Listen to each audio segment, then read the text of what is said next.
Welcome, guys, to another midnight story. But tonight is not like the others. You shouldn't have come here. The shadows are watching your every step. The wind whispers secrets you were never meant to hear. Every creak, every rustle could be your last dot. Do you feel it? The darkness moving just behind you. Welcome to the Midnight Story. 8 terrifying true hiking alone tales from Deep Appalachia. Horror stories. Story 1: Whispering Pines at Dusk. I had been hiking alone for most of the day, my legs sore and my pack heavy against my shoulders when I finally came across a stand of tall pines. The forest floor was thick with needles, and the late afternoon sun filtered through the branches in narrow streaks, casting long, shifting shadows across the trail. I decided to sit for a while, leaning against one of the older trees, letting the quiet settle around me. That's when I first heard it. A soft, almost imperceptible murmuring. At first, I brushed it off as the wind catching in the needles, whispering through the pines as it often did in these parts. But the sound didn't match the rhythm of the wind, nor the soft rustle of the trees. It was deliberate, almost conversational, like someone muttering words under their breath. I tried to ignore it, taking deep breaths and convincing myself I was just tired, imagining things after hours alone in the woods. But the murmuring persisted. I turned my head slightly, scanning the shadows, and my stomach tightened. It almost sounded like someone was calling my name, but in short, clipped tones. Not loud enough to make out clearly, just enough to gnaw at the edges of my mind. My pulse quickened, and I forced myself to stand, telling myself I'd cover more ground and shake the feeling of being watched. As I moved, the whispers seemed to follow, always soft, always just behind my ear, never fully audible, but unmistakably human. The shadows among the trees began to stretch unnaturally, the setting sun creating elongated shapes that shifted with every step I took. I caught glimpses out of the corner of my eye, something darker than the trees themselves, fleeting just beyond recognition. I stopped several times, convinced I was imagining it, and each time I froze, the whispers grew sharper, almost impatient, as though aware I had noticed them. My hands trembled and I gripped the strap of my pack so tightly it dug into my shoulder. The forest, which had felt familiar and safe that morning, now seemed alien, every sound amplified, every movement suspicious. After what felt like an eternity, I stumbled into a small clearing. The light here was fading fast, but for a moment, I thought I was free. The whispers stopped abruptly, and the forest fell eerily silent. The kind of silence that presses against your ears and chest all at once. Relief washed over me, shallow and fleeting, and I began to catch my breath. That's when I noticed them. Footprints. Dozens of them pressed deep into the soft earth, forming circles around the clearing in a pattern that didn't make sense. No trail led into them, no trail led out, yet they were there, surrounding me like an invisible audience. My stomach turned cold. Adrenaline hit me like a wave, and I ran. My legs burned, my lungs screamed, but I couldn't stop, every branch snapping beneath my feet. Every whisper of the wind through the pines sounded like it was chasing me, mocking me. I dared not look back, not wanting to see what might be moving in those shadows, waiting for me to stumble. I kept running, blindly following the trail until it twisted back toward the road, until the faint sound of my own vehicle reached my ears. Hours later, I sat in the driver's seat, shaking and sweating, trying to calm myself with rational thoughts. But the memory of those whispers never left. Even now, weeks later, I can't walk past the pines without that same sense of being followed, of soft murmurs brushing the edges of my hearing.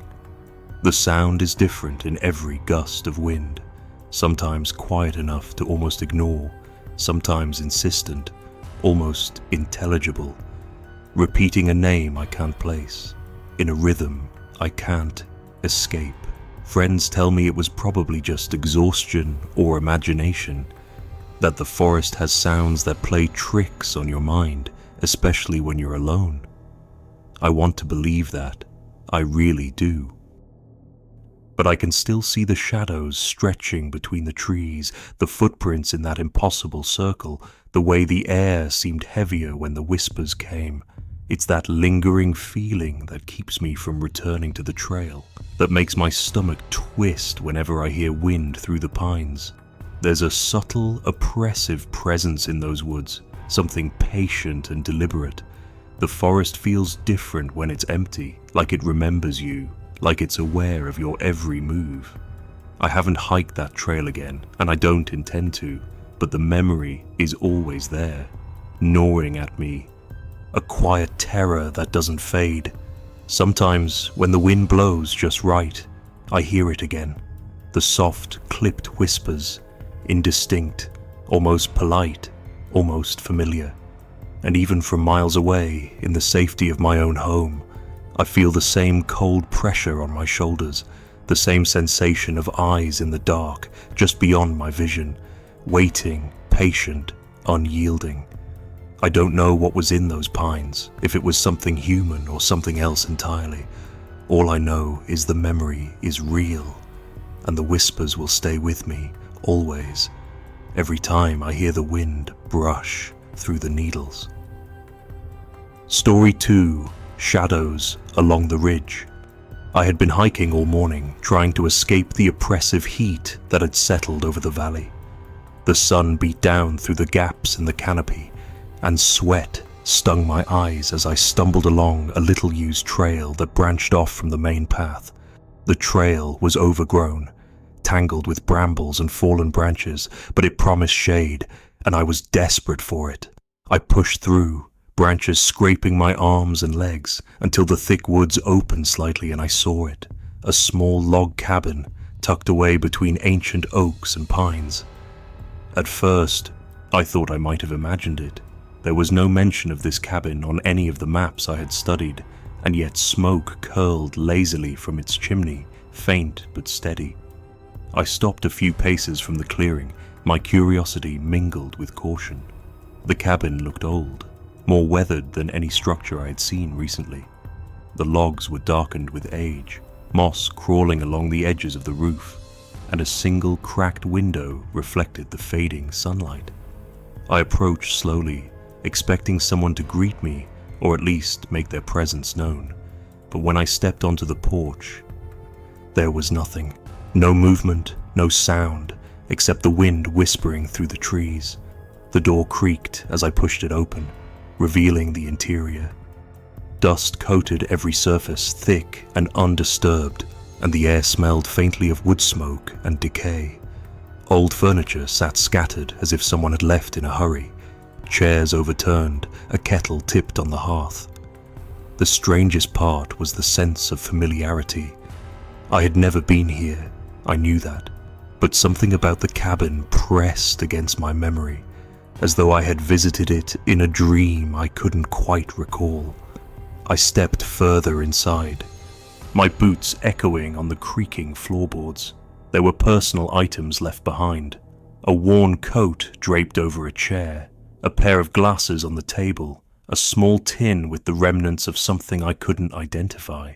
Each object seemed ordinary, yet I felt a quiet disquiet, a sense that the space had been abandoned abruptly, its occupants vanishing into the forest outside. My skin prickled, and I told myself it was just my imagination, a trick of heat and fatigue. But the unease only grew when I sat for a moment by the hearth, brushing the dust off the logs. I felt a weight behind me, like someone or something was watching, though the cabin was empty. I spun around, heart pounding, and there was nothing. Just shadows stretching across the walls, shifting with the fading light. I decided I had lingered long enough. Stepping back onto the porch, I glanced once more at the chimney smoke curling into the sky. It didn't dissipate. It hung there, curling almost stubbornly, as if insisting that the cabin was real, that it existed even when my mind began to question it. I hurried down the trail, my pack heavy, my legs shaking not from exertion, but from that gnawing sense of wrongness that had settled over me. The forest felt alive in a way it hadn't before, each rustle and snap of a twig magnified, every shadow seeming to lean closer than it should. When I reached the main trail and pulled out my map, I realized something that made my blood run cold. The trail I had followed, the one that led to the cabin, wasn't on the map at all. No side path existed there. I called the names of the friends I had been hiking with, trying to explain, but none of them had ever heard of this place. Their skepticism made sense, of course. It was just a trail, just a cabin in the middle of nowhere, a quirk of the forest. But I knew what I had seen. I knew the smell of the dust, the way the old hearth had felt beneath my fingers, the oppressive sensation of eyes on my back. Even that evening, back in town, the memory of the cabin lingered. I tried to recount it, to explain what had happened, but the words faltered. There was a hollowness to the recollection, a sense that the story itself was fragile, almost impossible to hold on to. And at night, sometimes, I wake from dreams in which I am back in that small clearing, sitting by the hearth. The wind is still, the forest quiet, but I can feel those eyes, always behind me, always patient, always unyielding. I've returned to the valley since, many times, trying to retrace the steps, to prove to myself that it was a real place and not a trick of the mind. But the trail never appears. No matter how closely I examine the maps or how long I wander through the trees, the cabin itself remains elusive, stubbornly absent, as if it had never existed at all. And yet, I remember the feel of the floorboards under my boots, the faint curl of smoke above the chimney, the way the dust smelled, and the sudden, inexplicable recognition that gripped me the moment I crossed the threshold. There is a quiet dread in that memory, one that doesn't fade, no matter how rational I try to be.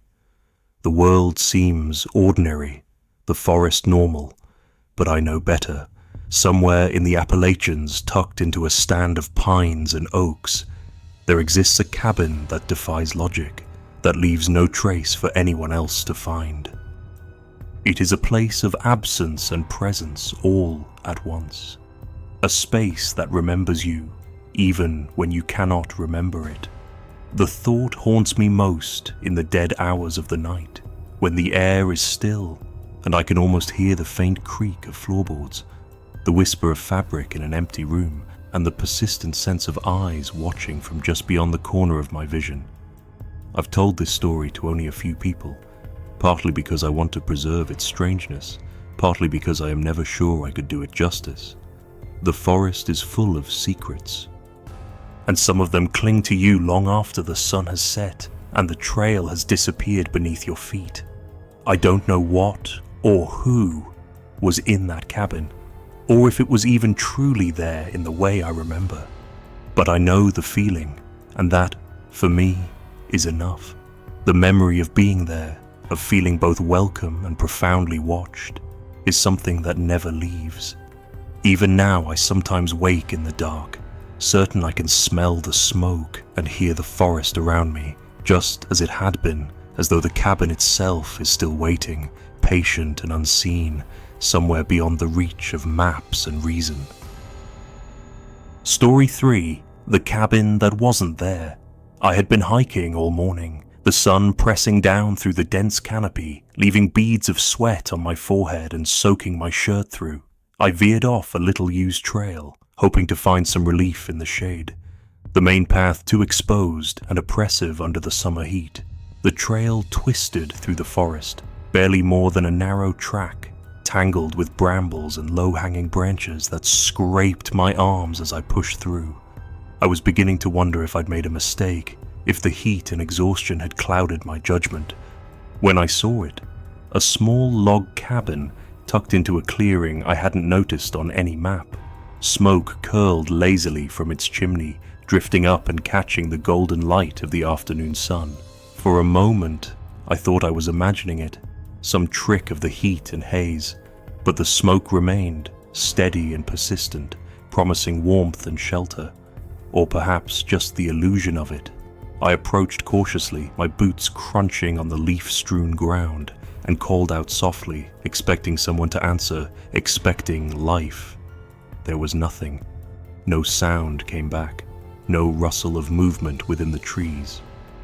The cabin itself looked worn, old, as though it had been standing longer than any other structure I'd seen in the area. The logs were darkened with age, and moss crept along the roofline.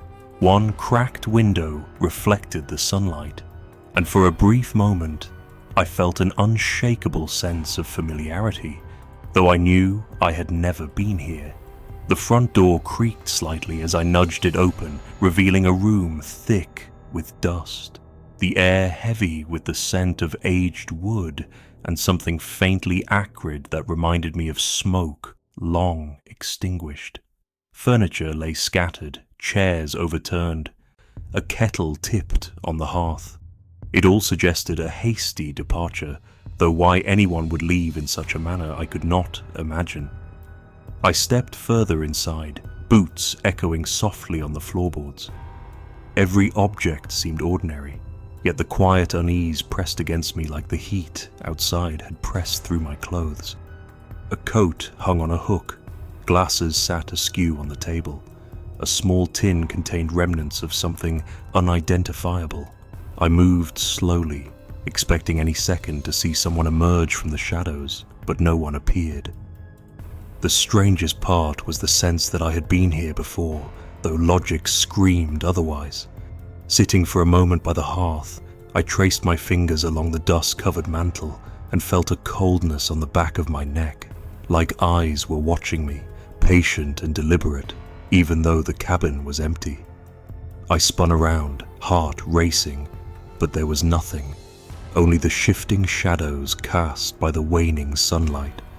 I left quickly, stepping onto the porch and taking a last, lingering glance at the curling smoke. It was real. The cabin was real. And yet, as I retraced my steps along the trail, a creeping unease settled over me. The forest, which had felt familiar that morning, now seemed alien, the undergrowth whispering in ways I couldn't place. My pulse raced with every snap of a twig, every rustle of leaves, convinced I was being watched, though no one was there. By the time I reached the main trail, I pulled out my map, hoping to mark the path, to confirm I hadn't imagined it. The trail, the side path I had followed, didn't exist on the map. My friends, when I tried to describe it to them later, had never heard of such a cabin, never seen the trail, never encountered anything like it in their own hikes. Skepticism was natural, but it did nothing to quiet the memory pressing into my mind. That night, I could not shake it. The image of the cabin remained, the odd familiarity, the faint curl of smoke, the way the hearth felt beneath my fingers, and the oppressive sense of being watched. Even in the safety of my own home, I could recall the smell of dust, the faint metallic tang in the air, the sensation that the room itself remembered me.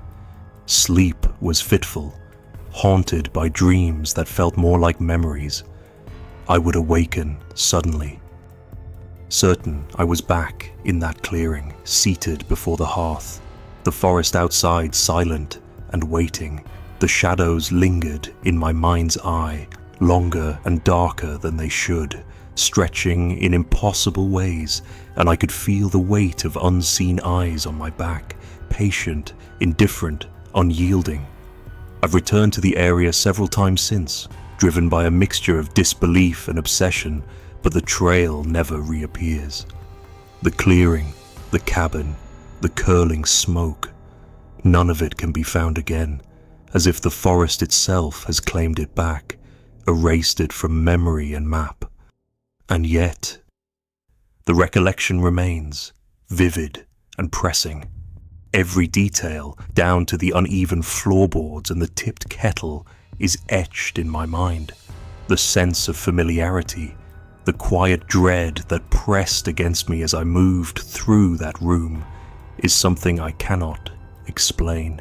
It is as though the cabin exists outside of ordinary space, a place that lingers at the edge of reality, waiting for someone to stumble across it again.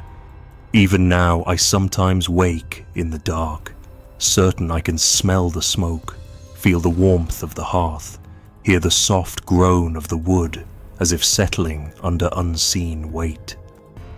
It is in these moments I remember most clearly that the cabin's absence does not make it any less present. It is patient, watchful, and strangely alive, not in a supernatural sense, but in a way that is deeply human and incomprehensibly real. I do not know who or what once occupied it, or why it remains hidden, appearing only to those who happen upon it at the right moment. All I know is the way it pressed itself into my memory, leaving a trace that cannot be erased, a quiet terror that does not fade with distance or time. There are nights I lay awake, staring into the darkness, imagining the cabin somewhere in the folds of the forest, waiting for someone else to wander off trail, to see what I saw, to feel what I felt. The thought of it is enough to tighten my chest and make my hands clammy, because the fear is not of a ghost or a monster, but of something inexplicable, ordinary in its setting, yet profoundly unsettling in its effect. The cabin is gone, but its presence remains, a lingering memory that exists just beyond reason, waiting in the quiet, in the corners of perception, in the forgotten spaces between map and trail.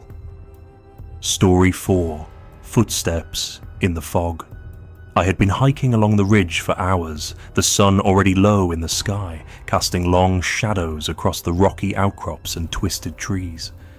The trail was familiar enough, or at least I thought it was. A path I had taken once before in the spring when the air had been crisp and the woods alive with birdsong. That day, the heat of summer was suffocating, and the ridge felt strangely empty, silent in a way that made the sound of my own breathing loud and intrusive. I had just rounded a bend where the trail narrowed between two steep inclines when a thick fog rolled in, sudden and dense, swallowing everything around me. The ridge disappeared into a grey, featureless wall, the trees reduced to shadowy shapes, and I had to slow my pace, straining to see the ground in front of me. That's when I heard it, a soft, deliberate sound behind me, subtle but distinct. Footsteps. I froze instantly, my pulse spiking, and for a moment told myself it was another hiker, someone else lost in the fog. But when I stopped, the steps stopped too. A chill ran down my spine, and I told myself over and over that I was alone. The trail was empty, and I had left the parking lot hours before any other hikers would have arrived. Yet the sound persisted, resuming the instant I started moving again, always just behind me, slow and measured. I picked up my pace, trying to convince myself it was my imagination, that the fog was playing tricks on my mind. But the rhythm of those footsteps never changed. It didn't quicken, it didn't lag, it mirrored my every step. I forced myself not to look over my shoulder, not wanting to give shape to the impossible. My breath came in shallow bursts, mingling with the damp, earthy smell of the forest. The fog pressed against my face, cold and clammy, and I could barely make out the shapes of the trees lining the ridge. Each step I took was accompanied by that echoing rhythm, patient and deliberate, always following. I tried calling out, my voice cracking as it broke the thick silence, but the fog swallowed it instantly. No answer came, only the footsteps, faint but unyielding, as if some presence had chosen to shadow me, determined to remain unseen. Panic started to creep in. My mind ran through every rational explanation, other hikers, wildlife, the echo of my own boots, but none of it fit. The sound was too precise, too human, too synchronized with my movements. I ran then, careful not to stumble on the uneven ground, heart hammering in my chest, hoping the ridge would widen, that the trail would end, that the fog would lift. But no matter how fast I went, the footsteps persisted. Sometimes they seemed closer, sometimes barely behind, but always there, keeping pace, a silent and insistent presence. The forest, once familiar, now felt alien and hostile. The trees looming like silent sentinels, their trunks darkened and wet from the fog. After what felt like an eternity, the trail finally opened into a small clearing. The fog had begun to lift, thinning enough that I could see the edges of the trees and the rocks scattered along the ground. My lungs burned and I leaned against a large boulder, listening desperately, straining to hear the footsteps. There was nothing now, just the faint whisper of wind moving through the branches. Relief settled over me, but it was shallow, uneasy. I dared to look back along the trail. Nothing, no figure, no shadow, nothing at all, only the winding path, grey and empty, stretching back into the mist that had begun to dissipate. Even then, I didn't move immediately. I just stood there, chest heaving, trying to convince myself that the experience was over, that my mind had simply conjured the sound in the oppressive fog. But as I listened to the soft rustling of leaves and the distant calls of birds, I realized that the rhythm of those footsteps was imprinted in my memory in a way nothing else could replicate. It wasn't gone. It was inside me, echoing, impossible to shake. I returned to the trailhead in silence, the daylight dimming around me, but the memory of that sound stayed with me, persistent and haunting. I recounted the experience to friends, trying to rationalize it, to frame it as exhaustion or imagination or the peculiar acoustics of fog in the forest. They nodded politely, offered the usual reassurances, but I could tell they didn't understand. I knew what I had heard, and I knew how precise it had been. Too human to dismiss, too deliberate to ignore.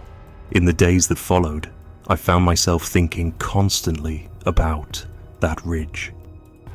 I could picture the fog clinging to the trees, the way it rolled over the rocks, the way the forest seemed to fold in on itself. And with every memory came the sound of those footsteps, faint but distinct, synchronized to my own, a reminder that something had been there, following, patient and watchful. The rational part of me tried to dismiss it, tried to convince myself I was alone and safe. But the memory lingered in the quiet moments.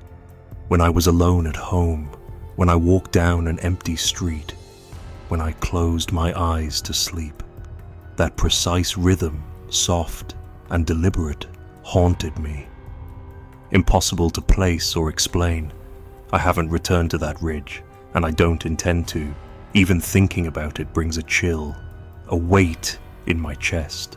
The same sense of being watched that pressed against me in the fog. I can't explain what it was. Another hiker, perhaps, or something else entirely. But I know the truth of what I experienced. There is a patient presence in the woods, something that moves in quiet ways, deliberate and unyielding, leaving no trace, yet impossible to forget.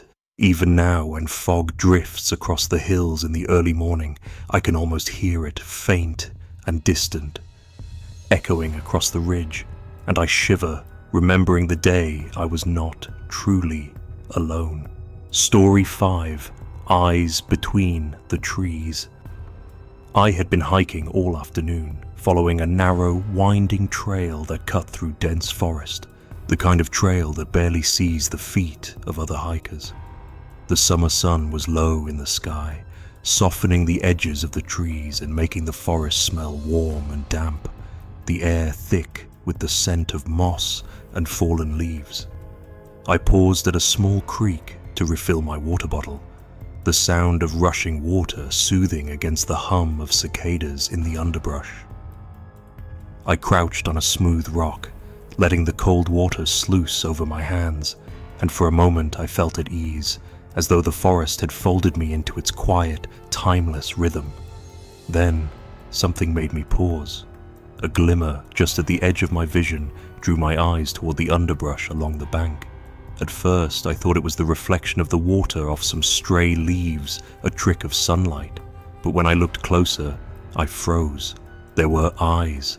Dozens of them, small and round, reflecting the last light of the day, fixed on me from between the trees and thick brush. My chest tightened. I've seen deer, I told myself. I've hiked these mountains enough to recognize their gaze. But this wasn't deer. Not exactly. Their eyes were too still, too deliberate, unblinking, and the way they held me in their view felt intentional. I tried to shift my weight, ease back toward the trail, but the moment I moved, I felt the pressure of those eyes like they were tracking every motion. I stood slowly, careful not to turn my back, and tried to make myself appear less threatening, but it didn't matter. The eyes followed. I whispered to myself that it was probably just a family of raccoons. Maybe some other nocturnal creatures waking early, but my own voice sounded weak and uncertain in the thick air. My pulse hammered in my ears. I could hear the creek rushing at my feet, the faint rustle of leaves as I shifted, but the eyes didn't waver. They stayed fixed. And that was when I realized they were not moving like animals startled by a human presence. They were waiting, calculating, watching me with patience I wasn't accustomed to. I began to back away, slowly, deliberately, trying to keep my gaze on the creek and avoid making sudden movements. Every footstep made the forest around me seem heavier, more alive, as if the trees themselves leaned closer to watch. I thought about running, but the rational part of my brain knew that fleeing blindly through undergrowth could mean a twisted ankle, or worse. So I stepped carefully, inch by inch, keeping my eyes on the reflections that seemed to multiply the deeper I went.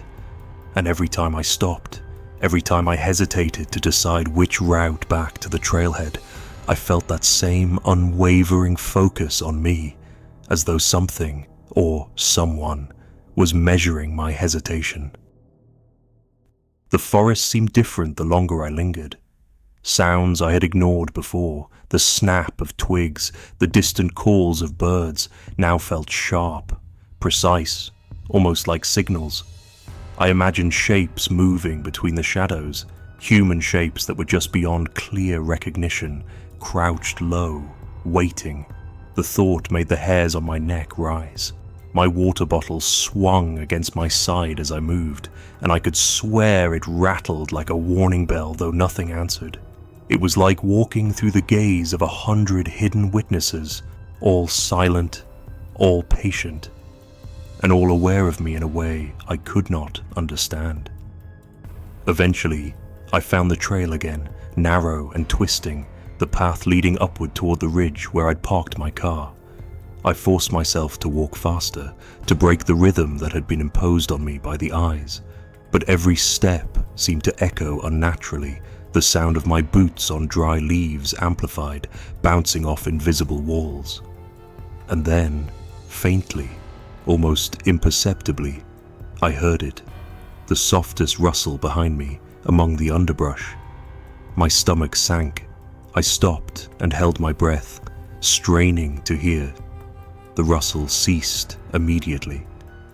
But when I took a cautious glance over my shoulder, there was nothing, just the forest, dense and unbroken. My rational mind argued that I was imagining it, that the shadows and the eyes had left an imprint that my nervous system was now exaggerating. But the fear was real, physical, curling cold along my spine. I forced myself onward, moving quickly now, the trail growing steeper, the shadows of trees stretching long across my path. Every time I turned my head, I expected to see something, or someone, emerge from the thickets. I could feel it. The memory of those eyes embedded in the very air around me, pressing against the back of my mind. The feeling didn't fade when the trail opened into wider clearings. It only changed form, lingering as an almost imperceptible pressure, like being followed through the very memory of the forest itself. I reached the ridge at last, where the trees opened to a view of the valley below. The last light of evening painted everything in deep, dull gold, and for the first time I thought I might have shaken whatever was behind me. I stopped, breathed heavily, and glanced back toward the woods. Empty. The underbrush swayed lightly in the wind, but the eyes were gone. Or perhaps they had never left at all, and I had simply looked away. I returned to my car and drove home in silence, the unease clinging stubbornly to my mind. That night, I lay in bed, trying to convince myself it had been nothing. Deer, raccoons, a trick of the light and fatigue.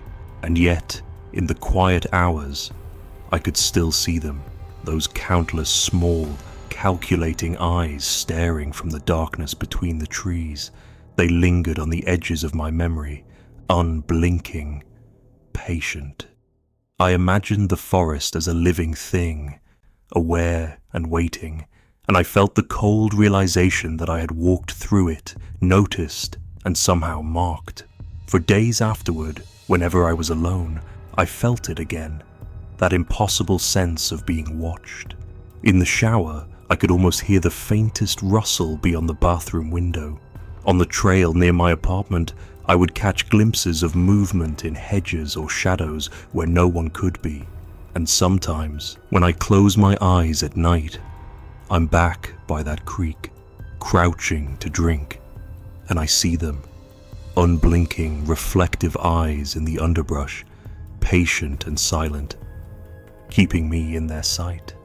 The forest never forgets, it seems, and even as the rational world reasserts itself, I know that some part of me will always carry the memory of those eyes, staring between the trees, and I am not sure whether I was ever truly alone in the woods, or if I had only thought I was. Even now I wake sometimes to the sound of leaves rustling outside my window, and my heart pounds with the certainty that they are there, watching, waiting, unblinking, patient, and entirely aware of me in ways I will never understand. Story 6. The Narrow Bridge over Hollow Creek. The sun was already dipping toward the horizon when I came upon the bridge, a narrow, weathered thing spanning Hollow Creek. I'd been hiking all day, following trails that dwindled into barely there paths between the trees, and the weight of the pack on my back made my steps sluggish. The bridge looked old, almost fragile, the planks warped and grey, slick from years of rain and moss. I hesitated at the edge, balancing my boots carefully on the first plank. Something about it felt wrong, but I couldn't put my finger on it. Maybe it was just the fatigue talking, or the shadows stretching long across the creek. Still, I started forward, one careful foot in front of the other, trying to keep my balance on the uneven surface. Halfway across, I stopped. My boot pressed down on a plank that shivered beneath me in a way that seemed deliberate, like the wood was alive. That's when I noticed the scratches, long, deep grooves along the grain, jagged in ways no weathering could have made. The edges were darkened, and there were dents that looked like they'd been caused by something heavy or sharp. My chest tightened. I leaned over the railing, squinting at the creek below, half expecting to see a beaver dam or some other harmless forest explanation. Instead, I saw shapes moving in the water, shapes that didn't float naturally, shapes that twisted unnervingly in the shallow pools and eddies. At first, I thought it might be logs caught in the current, but their movement was too purposeful, deliberate. They rose and sank with a slow, methodical rhythm, like something alive, like something waiting. I swallowed hard and took a step back, my fingers tightening on the splintered railing. Then it came, the groan. Low, guttural, resonant, as if the creek itself was exhaling a sound that had been buried for decades. My stomach dropped, and my breath caught in my throat. It wasn't the sound of water or wind. It was something far older, something human and inhuman at once. A sound that made the hairs on my arms stand at attention. I told myself it was just my imagination, the product of isolation, exhaustion, maybe even the faint buzz of insects filling the air around me. But the shapes didn't stop, and the groan continued, echoing off the rocks and tree trunks with a cruel insistence. I froze, realizing that every instinct in my body was screaming at me to move, to run, to get off the bridge before whatever that was could decide I was lunch. My heart hammered in my chest, every beat deafening, but I couldn't move my legs. I forced myself to look again, and that's when I saw them more clearly. Forms that twisted unnaturally as they moved, limbs bending at impossible angles, heads jerking slowly as if scanning the banks for something or someone. I don't know how long I stood there, paralyzed, counting the echo of my own shallow breathing. Then, as if prompted by some invisible cue, the groaning stopped and the shapes froze mid-motion. My skin crawled at the silence. It was heavier than sound, oppressive, as though the forest itself was holding its breath. I knew I had to get across the rest of the bridge, but the last few planks felt impossibly far, each one creaking under my trembling weight. I took a deep breath, then a step, then another, my eyes fixed firmly on the other side, praying that nothing would lunge out from the shadows below. The final stretch felt eternal. Every movement seemed to draw the attention of whatever was in the creek, though when I glanced over my shoulder, there was nothing, just the water, dark and slow, folding over itself like a black mirror. I stumbled onto solid ground and ran, my boots crunching over roots and fallen leaves, my pack bouncing against my back. I didn't stop until the car came into view, headlights glinting through the last shafts of sunlight. I threw the pack into the back seat and slumped into the driver's seat, shaking, unable to even catch my breath. I wanted to tell myself it was just the forest playing tricks, that fatigue and shadows had turned sticks and water into monsters. But deep down, I knew it wasn't that simple. Even months later, I can't pass a creek without thinking of Hollow Creek, without feeling my skin crawl at the memory of those shapes, at the sound of that low, mournful groan. The scratches in the bridge, the strange dents, they haunt me. I've gone back in my mind, retracing the trail, but the bridge has become a fixed memory, a point of dread I cannot erase. Sometimes I wake in the middle of the night, heart racing, hearing that same slow, deliberate groan echoing in my ears, and I'm back on the bridge, frozen, staring at shapes I cannot name. I've tried to tell friends about it, to find someone else who has seen something similar in those woods, but they laugh or say it's impossible. The more I talk, the more I feel the distance between what I experienced and what anyone else can imagine. And maybe that's the worst part. The knowledge that some things in the forest do not belong to explanation. That the silence between the trees can hide a presence you cannot fight or reason with. I still hike, though less often, sticking to familiar trails with markers I know. But sometimes, when I wander too close to a ridge or hear the water running over rocks in a way that seems deliberate, I feel it again, the weight of being watched, the memory of that groan, and the slow, unnerving twist of shapes in the creek. Hollow Creek is always there, in my mind, a reminder that some parts of the forest are better left unseen, that bridges may carry more than you intend, and that even when the world seems quiet and still, there are things moving just out of sight, patient, deliberate, and unrelenting. I suppose that's why the memory has stayed with me so vividly. It wasn't just fear, it was recognition, a sense that the woods are not entirely ours, that some truths are stitched into the roots and rocks, waiting for the unwary to stumble across them.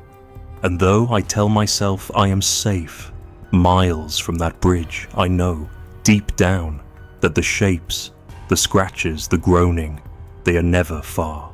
They exist in the dark corners of memory, and sometimes, when the night is quiet and the wind carries the water's sigh, I swear I can hear them again, just below the surface, waiting, patient as ever. The bridge, Hollow Creek, the shapes, all of it is real in a way I cannot unsee. And that realization, more than anything else, is the part that lingers, the understanding that some encounters in the forest leave permanent marks, not on the body, but on the mind, where no light can reach, where no explanation will ever come, and where the groaning, slow and deliberate, echoes endlessly. Story 7, The Vanishing Trail. I set out that morning convinced I knew the trail as well as the back of my hand. It was one of those late summer days in the Appalachians where the air is thick with humidity and the forest hums faintly with insects, cicadas, and the distant calls of unseen birds. I had hiked this path dozens of times, enough to remember each bend, each hollowed tree, each patch of moss on the rocks along the ridge.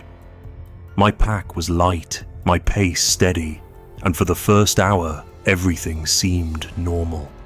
The crunch of dead leaves beneath my boots, the smell of wet pine and earth, the occasional rustle of a squirrel or rabbit in the underbrush. I passed the old stone outcropping where the trail usually bends sharply left, and then the next familiar marker, a fallen log carved with a faded white arrow. I smiled to myself, thinking how easy this hike was going to be, how little I'd need to consult my map.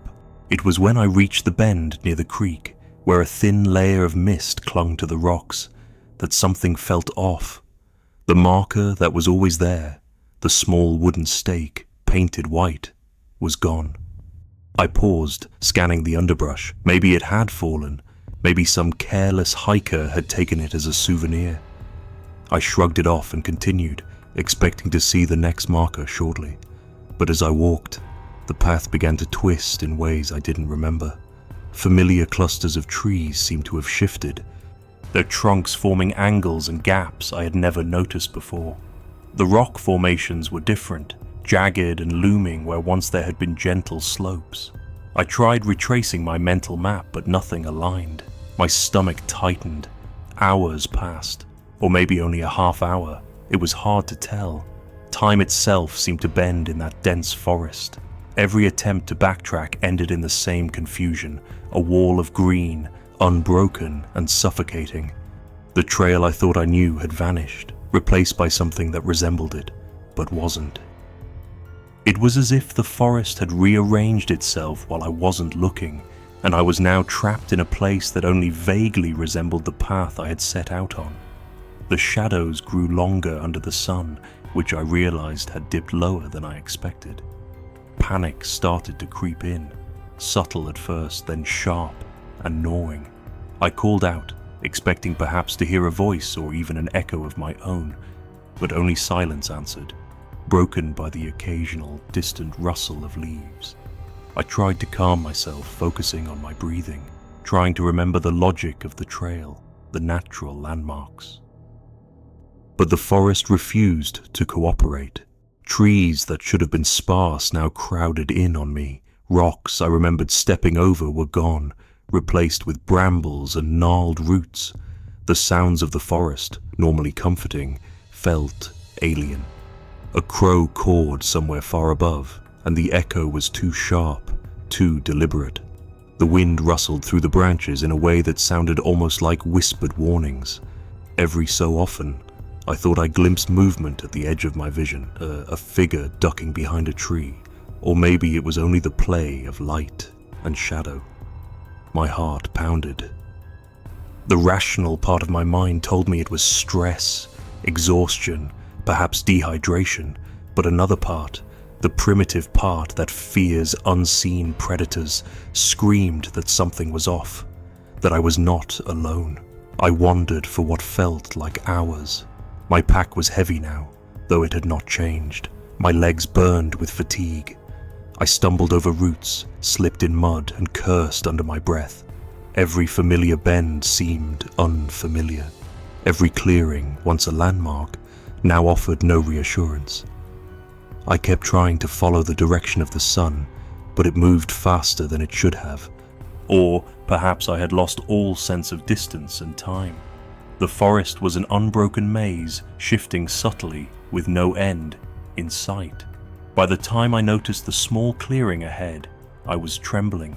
It looked like a natural break in the trees, but the way the light fell, golden and soft in the evening, made it feel almost deliberate, like the forest had opened itself to show me something. And then I saw it, the faint remnants of the trail, a few white flecks of paint on a tree stump, almost hidden beneath a layer of moss and leaf litter. Relief surged through me, but it was immediately tempered by unease. The clearing was too perfect, too still. The air was heavy, stagnant, and smelled faintly of wet leaves and decaying wood. I couldn't shake the feeling that this space had been waiting for me. As I stepped cautiously into the clearing, I felt eyes on me, though I couldn't see anyone. Perhaps animals, perhaps just my imagination, but the sensation was undeniable. Every instinct I had screamed that the forest was no longer merely a collection of trees and rocks. It was aware. I moved quickly, glancing over my shoulder constantly. The trail ahead beckoned, promising escape, yet each step felt measured, watched. I wanted to run, but I also feared that if I did, I might run in circles deeper into this impossible woodland. Eventually the trail widened, the trees parted, and the underbrush thinned. I emerged onto a path that looked normal, familiar, and my body went rigid with relief. I didn't stop to look back until I reached the last hill before the parking lot where I had left my car. When I finally allowed myself to glance over my shoulder, the forest appeared ordinary again. The twisted formations were gone, replaced by the familiar bends and markers I had hiked past countless times. No sign of the shifting trees, no hint of the clearing that had felt like a trap. It was as if it had never existed. Even now, months later, I cannot explain what happened. Every time I think of that hike, I remember the slow, disorienting twist of the trail, the oppressive hush of the forest, and the way it seemed to breathe around me, alive and sentient. I cannot walk that path again without a shiver of dread, a sense that the woods are holding their breath, watching, waiting, and sometimes, in the quiet moments before sleep, I imagine the clearing still exists somewhere, a subtle fold in reality where the forest shifted and I was caught inside it, trapped in a place that obeys no logic, no rules, yet still remembers me. I can still feel the eyes, even though I never saw them, still hear the faint echo of my own footsteps twisting in ways they should not, and I know that I was, somehow, alone, but not alone, surrounded by something that defies understanding, and I will never truly set foot on that trail again. Story 8. The Howl That Followed Me. I set out early that morning.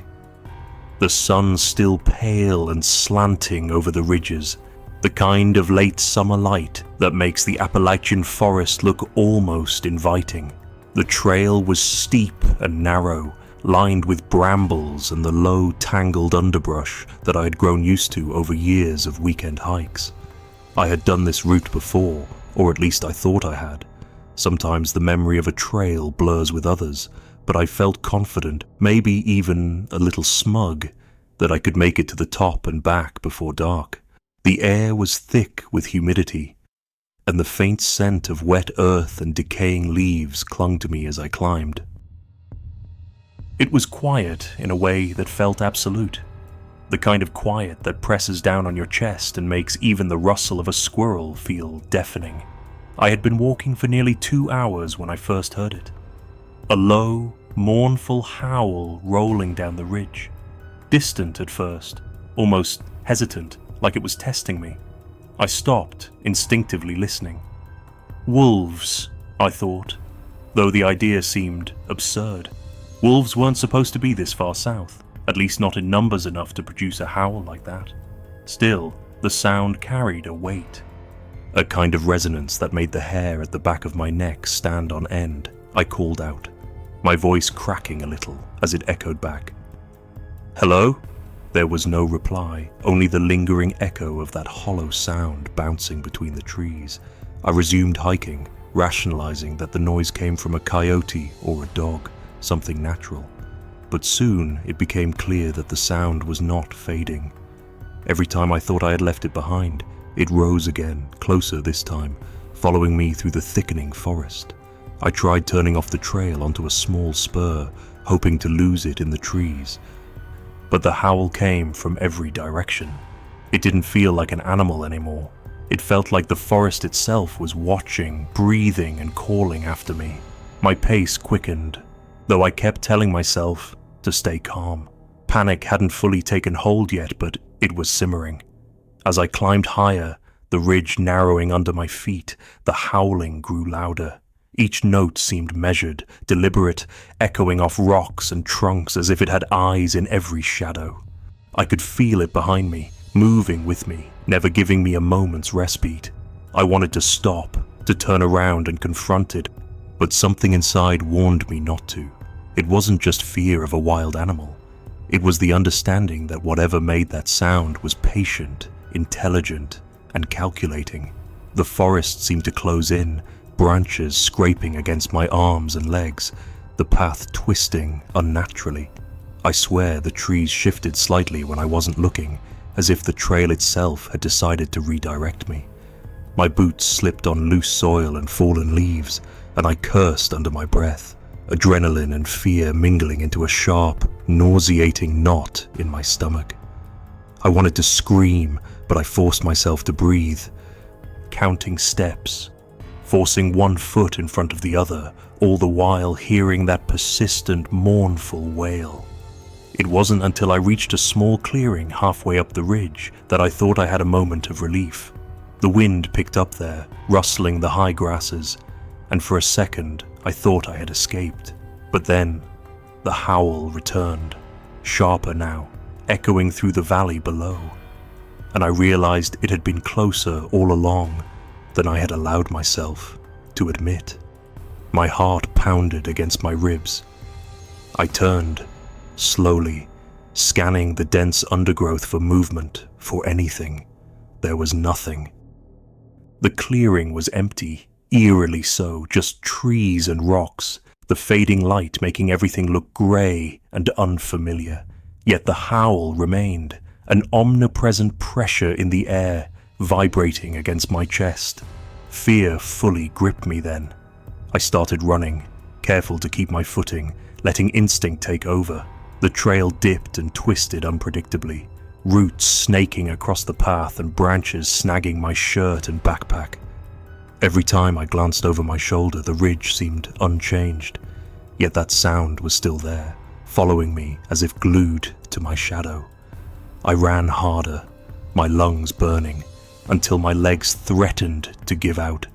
The forest felt alive around me, every sound amplified, the snap of a twig, the rustle of leaves, and I was certain that whatever was producing the howl was close enough to see me, even if I could not see it. The sun was slipping fast now, leaving streaks of blood-red light through the trees. I reached a steeper incline, the path narrowing to a single dirt track between two stands of pines. I dared to glance back again, and for the first time I thought I saw movement, something darting between the trees, low and quick, keeping pace with me. I couldn't be certain, my mind was too scrambled, my fear too raw, but it was enough to send me lunging forward, almost blindly, until I finally saw the trailhead below, where my car sat in the fading light. Relief and exhaustion collided, and I sprinted the last 100 yards, tripping over rocks and underbrush, never daring to slow until my hands were on the car door. I locked the doors immediately, shaking, sweat and grime mixing on my skin. I wanted to laugh at my own terror, to tell myself I had imagined it all, but deep down I knew I hadn't. I sat there in the silence of the cooling evening, heart still hammering, willing my thoughts to slow, but I could still hear it, faint now, but insistent, like a memory carved into the air itself. I watched the forest for what felt like hours, but it remained still, empty of anything visible. Yet the howl lingered, a ghostly echo embedded in my mind. The days afterward offered no comfort. At night, in my apartment, I could still hear that mournful sound, faint and distant, as though it were riding the wind across the ridges, following me even when I was safe. I tried to tell myself it was a wolf, a coyote, or some trick of the wind, but the memory of that patient, echoing wail refused to be rationalized. Friends suggested I must have been exhausted or disoriented, yet the fear I had felt was too vivid, too real, to be dismissed as imagination. Weeks later, I returned to the ridge, only briefly, just to confirm the trail existed where I had left it. The path was normal, the forest quiet, but as I stood there, tracing the familiar twists with my eyes, I couldn't shake the feeling that something in the woods had noticed me then, and that it still remembers. Sometimes when I lie in bed, I think I hear it again, far off in the mountains, a lonely resonant howl that doesn't fade, and I know, without needing to hear it, that it is waiting somewhere in the dark, patient, keeping track. Something in that ridge knows my footsteps, and perhaps it always will. Even now I cannot pass the winding roads near that trail without a chill running through me. I do not return to the ridge. I cannot. The sound of that howl has become a permanent echo in my memory, a reminder of a time when the forest felt alive in a way that was utterly, terrifyingly real, and I will never be able to explain it.